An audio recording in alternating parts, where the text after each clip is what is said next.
akwane gi hawi maber nikech koro wadonje festive season. It's just 1 week mondo wadonje December. Wach mar Moi kaka ineno iwache no an bo mako dhoga. To gimora mora mineno kodongo kumoro nyaka bed nitiere kaka ne ochakore. For example, an kadonjo Moi noyudo Professor Mibei. To kanoyudo Professor Mibei ne weche bende ne tek ma corruption. Nentiere embezzlement of funds. Nentiere weche mag leadership and integrity. Weche mag tribalism. Ma for a very long time Moi University ning'iyo kod wang' mar a lot of tribalism manie jok ma tayo tijene maiye kanyo. Of course lecturers to ntiere obedo spread through kata ke dhie School of Law, the dean en jaluo to useneno gik mabeyo mosetimore gi ma Dr. Omar osetimo manyocha kata moot competition man nobedo organized by the Supreme Court. Moi University was the first, but koro ngeni Moi University School of Law was the best, but koro ngeni king'iye gi malo kocha ere kaka nodonjo kae.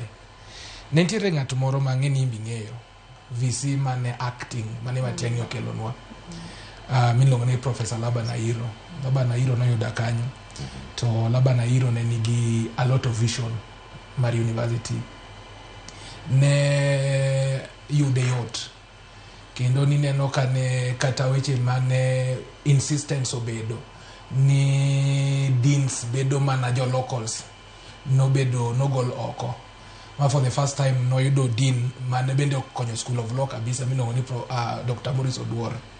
Mano konyo School of Law, School of Medicine ne wan gi Luko Yatuoli man nyalo paro to gi others.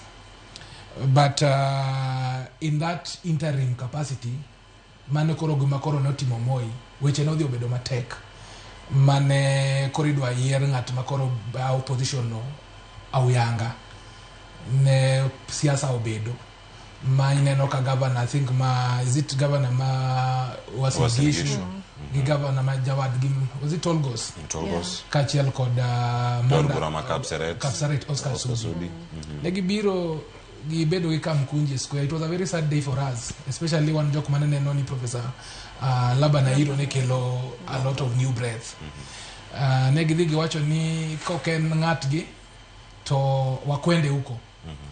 To noyudo jatend somo no Matiang'i, nikech Matiang'i had a very big vision, a good vision mar university. Nodhi okelo mondo koro sama koro nitimo yiero mondo yier VC. Adwa nyisi kaka koro tribalism odonjo kanyo. Panel mane yiero VC ne wan gi Dr. Koshal, ne wan gi Elizabeth Obel, ne wan gi Vincent Choka, ne wan gi David Rono, ne wan gi Samuel Otieno, ne wan gi Isabel Kogoi, ne wan gi Hilda Muchunki, to ne wan gi Amisi Dena. Amisi Dena is currently serving as a nominated member of parliament. But I want to tell you something, gima notimore. Inya yudo ni jok man jokor gi ka. Ingeni ntiere kaka iwacho tribalism titime. Koro mandago gini ne timo mana tribalism, ne gitime ka ineno gi. Ne giwache, but jogi to notime e book nikech ingeni VC yiero ing'iyo Universities Act.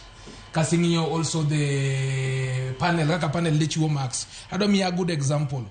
Professor Isaac Osgei ne omi Max gi David Rono nomiye 92.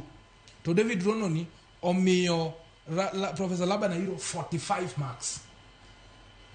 To king'iyo wach kita king'iyo wach mar Kogoi, Isabel Kogoi nomiyo Professor Isaac Osgei 90. Nomiyo 99. To miyo Professor Laban Airo 41 marks. Kaso wadugo kuma Amisi Dena. Amisi Dena nomiyo Professor Isaac Osgei 90. To dugo miyo Laban Airo 51.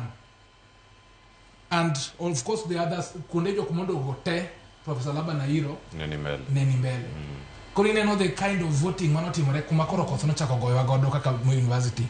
Immediately ng'atgi nobiro, ka ng'atgi nobiro, of course the people mano support gi emasani koro wuok tung mosu nikech they have been owed 8.6 billion mapoko migi support staff jok mano kel gi mandago gini kachiel kod Oscar Sudi gini.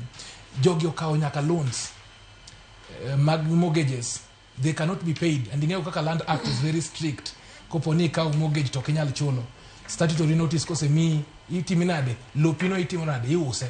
Okni okitiyo, itiyo, lakini kuro pesa nokbi. Angoma reke inyalo kony Moi.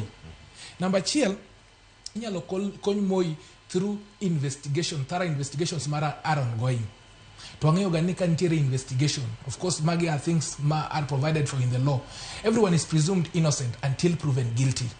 But even ka ng'ata bedo presumed innocent, nitiere likelihood mar interference gi investigations. Nikech ok inyal bedo ni ne mapodi kwako weche key departments ka in mapodi lead to ni investigations timore. Chiel ka chiel nyalo interfere gi investigation process ni. Gima the best honorable thing mane Isaac Osgeo timo ka chiel kod Lange gi the all council ni gi step aside. Seche megi step aside no wanyalo bedo gi interim interim leadership kata interim council kata interim VC kaka no bedo gi Professor Laba Nairo mondo ka investigations otimore kopo ni obedo ni en innocent tiduoke tich nikech bende wadwa ng'iyo rules of natural justice ma is also a very key fundamental in the constitution of Kenya. We do not want to okwadwa ni wa condemn and hard mano be gimi ng'iyo kata Employment Act ni before you look at the fairness of the